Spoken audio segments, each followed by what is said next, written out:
Yo, what's up? What's up, people? It's your man Marv One. I'm chilling with my man Mikey T, the movie star. Stay locked in for everything. Today, it is my honor to introduce Marv One. You've had over 100 battles with some of the greatest of all time. It's good to be able to have you on the platform. Man, thank you for having me. I didn't even know I had 100 battles yet. That's crazy. It's got to be, man. You got an epic catalog, yo. Yo, definitely. No, I appreciate you having me, man. I can't wait. I can't wait to chop some of these fables up, man. Now, I'm the movie star, but y'all might remember Marv One from 8 Mile, the movie 8 Mile. I had to throw that in there because not everybody is in the movies with Eminem and all. Maybe you're an extra, but Marv One was spitting bars. And say what you want about the deleted scene, but the DVD made 75 million in the first week. Yeah, So let me yeah. officially welcome you to the show. Man, thank you, man. Thank you for having me, man. That's a great intro. Hell yeah, man. And I wanted to, get your story, you know what I mean? And get an idea of how you got into the game and how you've progressed over the years.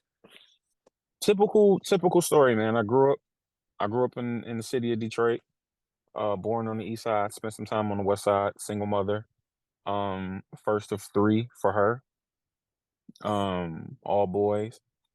I didn't have any older siblings, so a lot of the responsibilities of teaching me, the ways of the world fell to my older cousins, Chuck and Derek. I was really influenced by my older cousin Chuck, who turned me on to hip hop at a very early age. Um, the first song I ever memorized was fucking. I'm sorry. The first song I ever memorized was 9 millimeter Goes Bang by Boogie Down Productions. So I've always been a hip hop fan. I wrote my first rhyme really young. Um, Started going to the studio fairly young, maybe 14, 15. Started battling around the same time.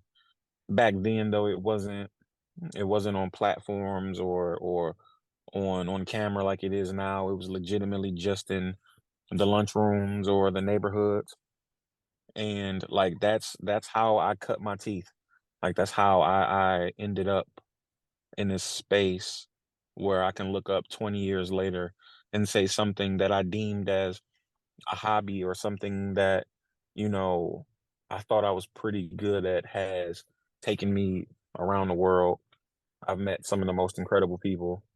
Uh, I've been able to experience things that a lot of people from my city and background would never be able to.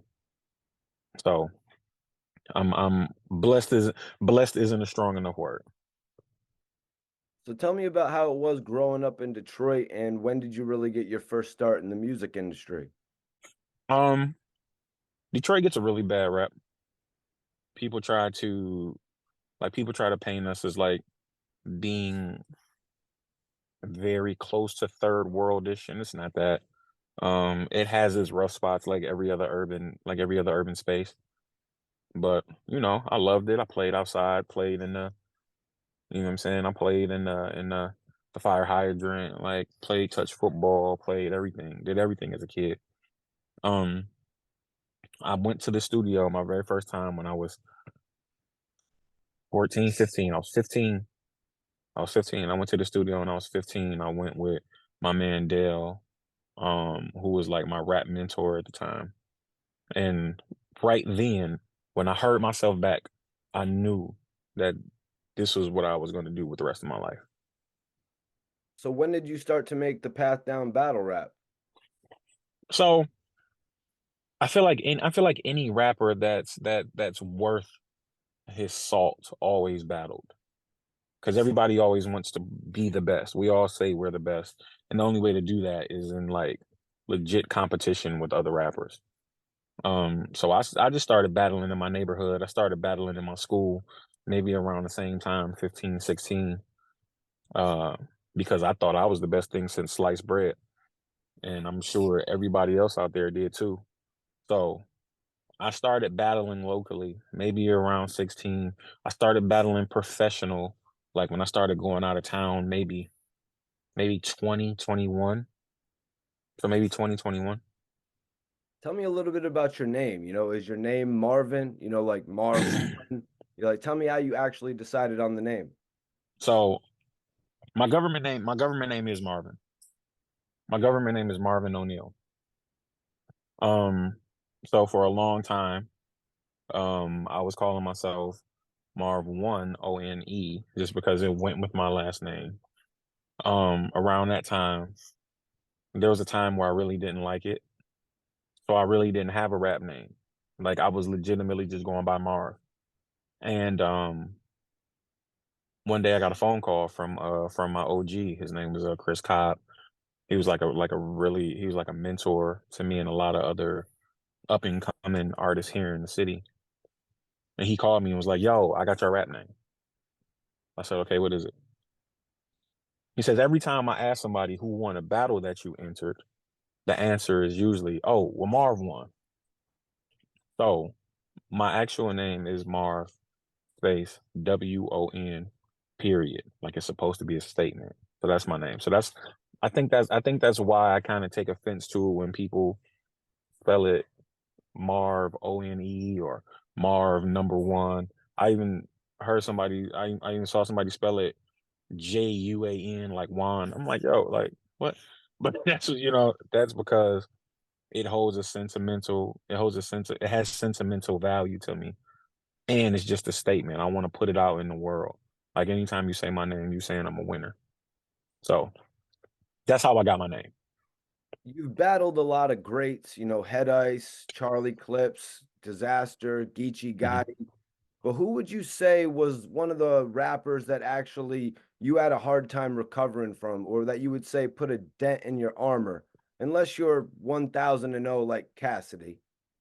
No, so I battled Math Hoffa. I battled Math right after he took a loss to Calico. And I was very arrogant, very cocky at the time, because it wasn't necessarily his best showing. So I took him on his comeback battle. I didn't necessarily understand the type of hunger that that can instill in a person. And I had a tragedy that happened like right around that time of the battle, so I wasn't completely locked in like I should have been. I wasn't completely as focused as I could have been. And math decisively beat me. Like he decisively beat me. You know what I'm saying? And like it dropped my stock a lot. Like I became ice cold. Like I went from being like that dude to like people was like, "Oh, we don't know if he has it anymore." So it took a while to get back. It took a while to get back into the good graces of the battle rap culture and community after that battle for sure. Shouts to Math though. That's my guy. Yeah, that's crazy because you had faced Cortez, you know what I mean? Hmm. It looked like you were warming up for math. So that's Hmm. crazy that you say that, man. Yeah, yeah. Definitely got ahead of myself, and I definitely got ahead of myself in that regard. Definitely thought, you know what I'm saying, that because he had one bad showing, that this was now going to be the norm.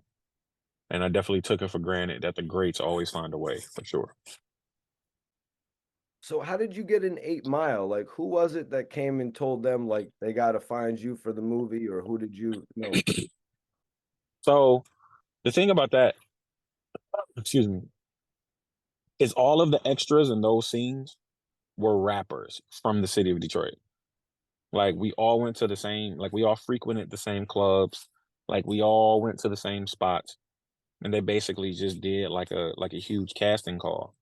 Like, yo, like come on down to this address and be an extra. It's like so that's how it was. It wasn't necessarily a divine plan. Like I didn't necessarily have to reach out to anybody or audition or anything like that. Um, it was just like, hey, if you're available, come down here and be an extra. Now, everything that happened after was definitely more than I could have anticipated or even like ever hoped for. But the initial thing behind it was just come down, be an extra. Did you have any relationship with Eminem prior to this?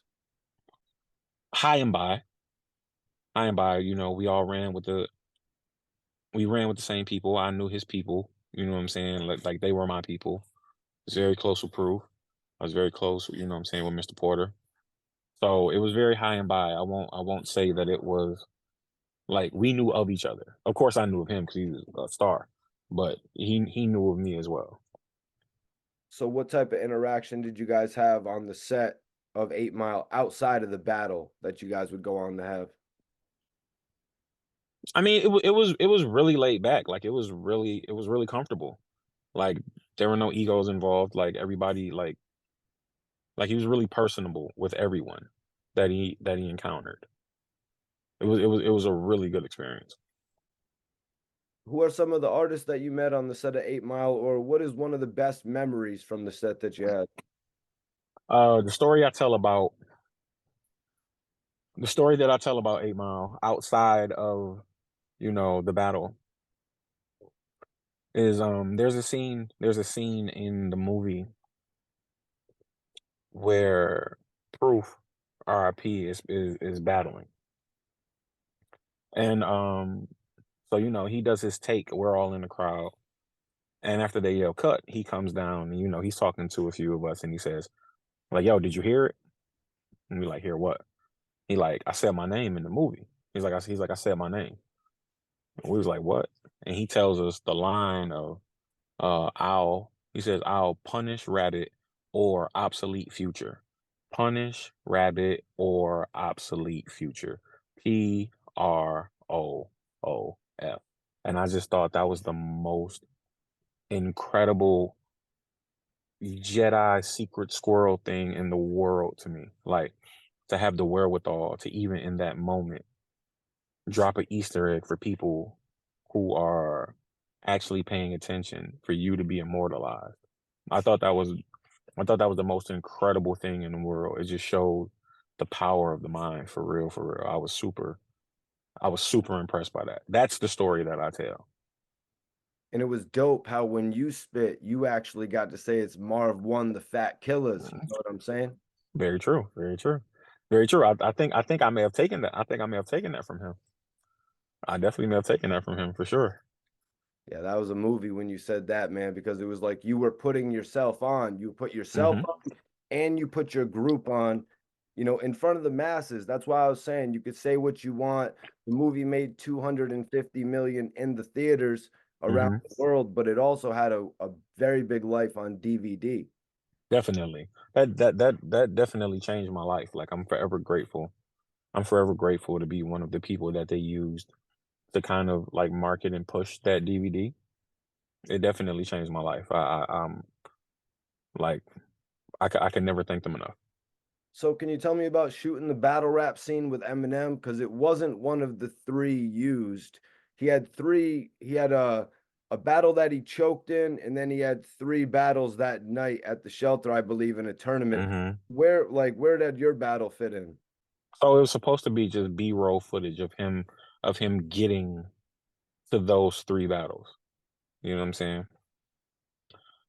So that's all the contest was. The contest was just for them to have certain people to compete to be B-roll footage. Nobody would hear you. Basically just like a badge of honor to see yourself on screen. It's gonna be like a Uh, montage. yeah, basically, exactly, actually.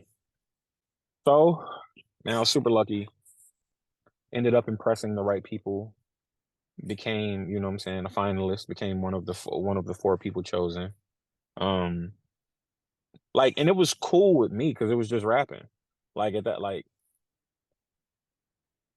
have a really high level of confidence in myself when it comes to rapping. So it didn't matter. It didn't matter what. It didn't matter who was in front of me or what the task was. If it was rapping, I felt like I had a very, very strong chance of succeeding. So I just went into it like any other battle. I went into it like any other day. And like a misconception is that, what I'm saying, like I had wrote that verse specifically for him.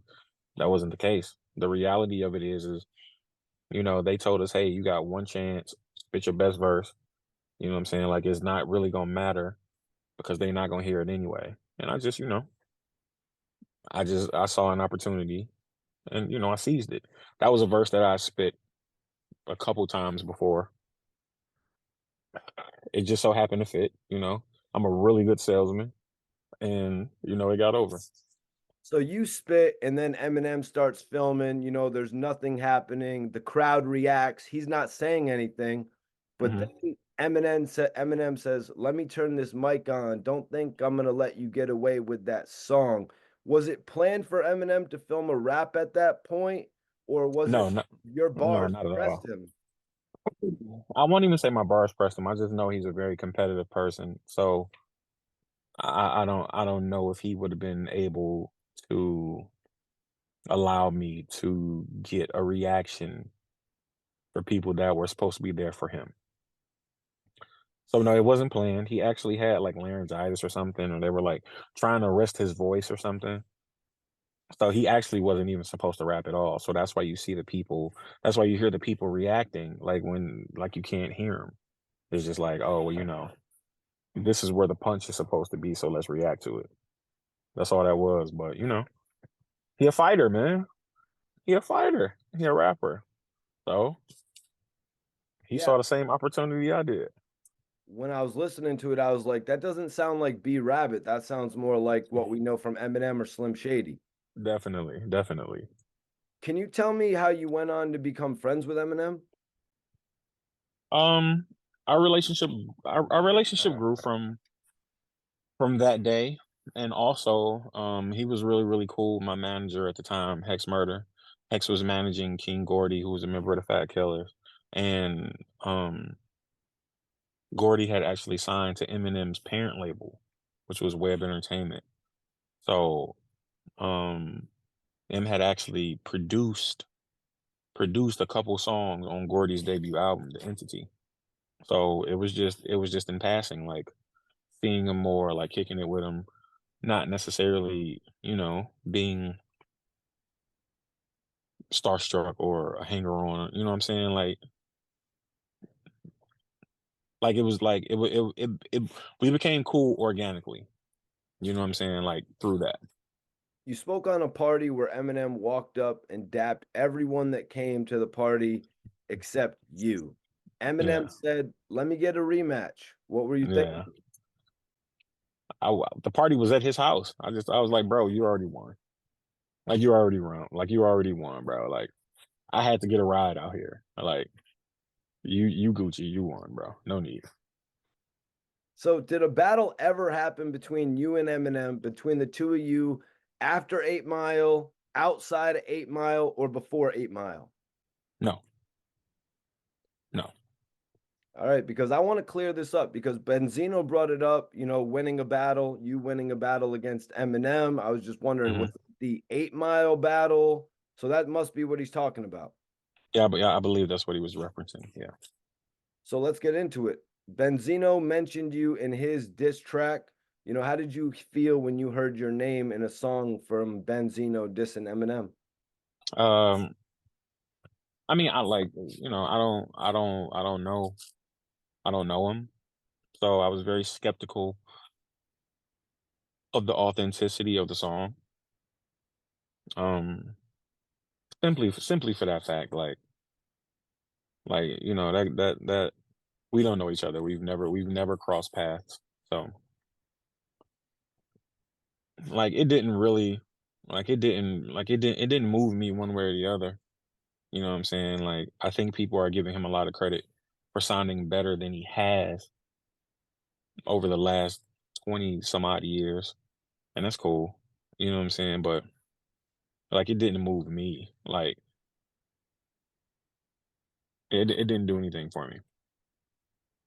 I like the beat though. The beat of that song was really, really good. Did you ever feel like doing a response and siding with Eminem or Benzino? No.